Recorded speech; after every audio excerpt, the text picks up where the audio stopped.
Novembrsko zasedanje Evropskega parlamenta v Strasbourgu smo pričeli s slovesnostjo ob 70-letnici delovanja Evropskega parlamenta. V nadaljevanju smo spregovorili o diabetesu, sladkorni bolezni, ki je danes kronična bolezen, ki je zelo razširjena po Evropi.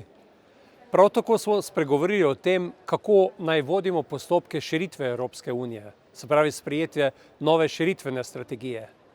Pri obravnavi vojne v Ukrajini smo na eni strani govorili o tem, kako zagotoviti energijo v Evropi, ki bo dostopna in po sprejemljivi ceni, na drugi strani pa smo obsodili Rusijo in jo uvrstili med države, ki podpirajo terorizem. Prav tako smo razpravljali tudi o vedno večjem pojavu volkov in ostalih velikih zveri v Evropi, sprejeli resolucijo na to temo, kar ni bilo prej mogoče dolgo časa.